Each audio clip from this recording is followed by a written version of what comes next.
নমস্কাৰ বন্ধুসকল, আজি আমি টিচিগুটি বা ফ্লেক্সিডৰ আচৰিত স্বাস্থ্য উপকাৰিতাৰ বিষয়ে কথা পাতিম। টিচিগুটিৰ আচৰিত স্বাস্থ্য উপকাৰিতা সম্পৰ্কে মানুহে বহু বছৰ পূৰ্বৰে পৰা গম পাই আহিছে আৰু টিচিগুটি স্বাস্থ্য ৰক্ষাৰ নিমিত্তে ব্যৱহাৰ কৰি আহিছে।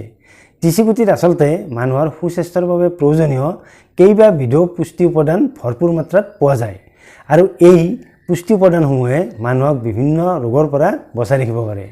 টিচিগুটিত থকা এই প্ৰয়োজনীয় পুষ্টি উপাদানসমূহ হৈছে omega 3 fatty acid, fibre, protein, iron, magnesium, calcium, phosphorus, manganese ইত্যাদি। এই পুষ্টি উপাদানসমূহে আচলতে মানুহক বিভিন্ন ৰোগ ব্যাধিৰ পৰা অতি সহজে বচাই ৰাখিব পাৰে।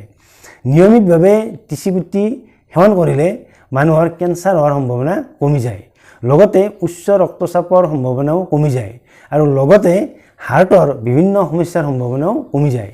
ইয়াৰ উপৰি টিচিগুটি যদি নিয়মিতভাৱে সেৱন কৰা হয় তেনেহ'লে মানুহৰ শৰীৰৰ হাড়বোৰ মজবুত হৈ থাকে আৰু শৰীৰৰ ৰোগ প্ৰতিৰোধ ক্ষমতাও শক্তিশালী হৈ থাকে। শৰীৰৰ ৰোগ প্ৰতিৰোধ ক্ষমতা শক্তিশালী হৈ থাকিলে মানুহে বিভিন্ন ৰোগ ব্যাধিৰ পৰা অতি সহজে হাত সাৰি থাকিব পাৰে। ইয়াৰ লগতে মানুহে আচলতে এই টিচিগুটিত থকা ফাইবাৰৰ বাবে মানুহৰ হজম শক্তি বৃদ্ধি পায় আৰু হজম শক্তি বৃদ্ধি পোৱাৰ ফলত মানুহৰ গেষ্ট্ৰাইটিছৰ সমস্যা বা কোষ্ঠকাঠিন্যৰ নিচিনা সমস্যাও অতি সহজে প্ৰতিৰোধ হৈ থাকে। গতিকে বন্ধুসকল, আজি আমি টিচিগুটিৰ এই পুষ্টি উপাদানসমূহে কি ৰোগৰ পৰা কিদৰে বচাই ৰাখিব পাৰে সেই বিষয়ে বিতংভাৱে কথা পাতিম। যদিহে আপোনালোকে আজিৰ ভিডিঅ'টো চাই ভাল পায় তেনেহ'লে ভিডিঅ'টিত লাইক এটা কৰিব, লগতে ভিডিঅ'টো শ্বেয়াৰ কৰিবলৈ আপোনালোকক অনুৰোধ জনালোঁ। টিচিগুটিত থকা মানুহৰ সুস্বাস্থ্যৰ বাবে প্ৰয়োজনীয় 1 নম্বৰ পুষ্টি উপাদানবিধ হৈছে ওমেগা 3 ফেটি এচিড। মানুহৰ শৰীৰত যদি সঠিক মাত্ৰাত ওমেগা 3 ফেটি এচিড থাকে তেনেহ'লে মানুহৰ তেজত কলেষ্ট্ৰলৰ পৰিমাণ বৃদ্ধি পাব নোৱাৰে। অৰ্থাৎ মানুহৰ তেজত LDL, যাক আমি বেয়া কলেষ্ট্ৰল বুলি কওঁ, সেই বেয়া কলেষ্ট্ৰলৰ পৰিমাণ বৃদ্ধি নাপায়, যাৰ বাবে ভাল কলেষ্ট্ৰল অৰ্থাৎ HDLৰ পৰিমাণো সঠিকভাৱে থাকে আৰু ইয়াৰ ফলতে মানুহে উচ্চ ৰক্তচাপৰ নিচিনা ৰোগত আক্ৰান্ত হোৱাৰ সম্ভাৱনা নাথাকে আৰু উচ্চ ৰক্তচাপৰ নিচিনা ৰোগত আক্ৰান্ত হোৱাৰ সম্ভাৱনা নাথাকিলে মানুহৰ হৃদযন্ত্ৰও সুস্থ হৈ থাকে। গতিকে মানুহৰ শৰীৰত যদি ওমেগা 3 ফেটি এচিড থাকে তেনেহ'লে মানুহে উচ্চ ৰক্তচাপ বা হৃদযন্ত্ৰৰ বিভিন্ন অসুখৰ পৰা হাত সাৰি থকাটো সম্ভৱ। ইয়াৰ উপৰি মানুহৰ শৰীৰত যদি সঠিক পৰিমাণে ওমেগা 3 ফেটি এচিড থাকে তেনেহ'লে মানুহৰ কেঞ্চাৰ হোৱাৰ সম্ভাৱনা কমি যায়, বিশেষকৈ কলন কেঞ্চাৰ হোৱাৰ সম্ভাৱনা একেবাৰে নাথাকে। গতিকে মানুহে নিয়মিতভাৱে অৰ্থাৎ দৈনিক যদিহে এচামুচকৈ এই টিচিগুটি সেৱন কৰে তেনেহ'লে মানুহে উচ্চ ৰক্তচাপ বা বিভিন্ন ধৰণৰ কেঞ্চাৰৰ পৰা ৰক্ষা পোৱাৰ পূৰ্ণ সম্ভাৱনা থাকে। ইয়াৰ উপৰিও টিচিগুটিত যথেষ্ট পৰিমাণে ফাইবাৰ পোৱা যায় আৰু টিচিগুটিত থকা এই ফাইবাৰৰ বাবে মানুহৰ হজম শক্তি বৃদ্ধি পায় আৰু হজম শক্তি বৃদ্ধি পোৱাৰ ফলত মানুহৰ গেষ্ট্ৰাইটিছৰ নিচিনা বিভিন্ন ধৰণৰ সমস্যা আচলতে প্ৰতিৰোধ হৈ থাকে আৰু লগতে কোষ্ঠকাঠিন্যৰ নিচিনা সমস্যাও নাইকিয়া হৈ যায়। আৰু মানুহে যেতিয়া কোষ্ঠকাঠিন্যৰ নিচিনা সমস্যাত আক্ৰান্ত নহয় তেতিয়া আচলতে মানুহৰ শৰীৰটো দূষিত নোহোৱাকৈ থাকে আৰু মানুহৰ শৰীৰটো দূষিত নোহোৱাকৈ থাকিলে মানুহে অন্যান্য বিভিন্ন ৰোগ ব্যাধিৰ পৰা হাত সাৰি থকাটো সম্ভৱ হৈ উঠে। গতিকে মানুহে নিয়মিতভাৱে 1 চামুচ টিচিগুটি সেৱন কৰিব লাগে।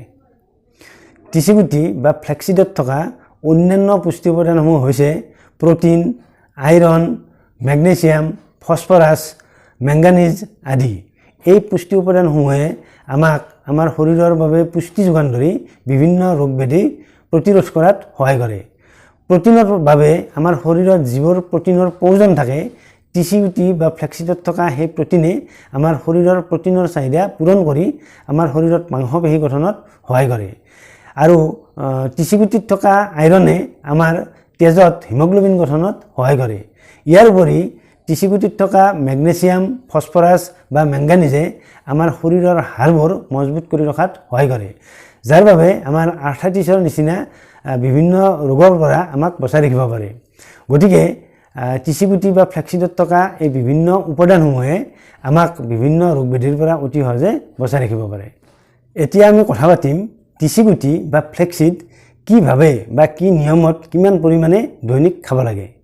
আচলতে দোকানৰ পৰা টিচিগুটি বেছি কিনি আনিব নালাগে। প্ৰথমে 100 বা 200 গ্ৰাম তিচিগুটি কিনি আনিব লাগে আৰু সেইখিনি ভালদৰে এটা কেৰাহীত ভাজি ল'ব লাগে।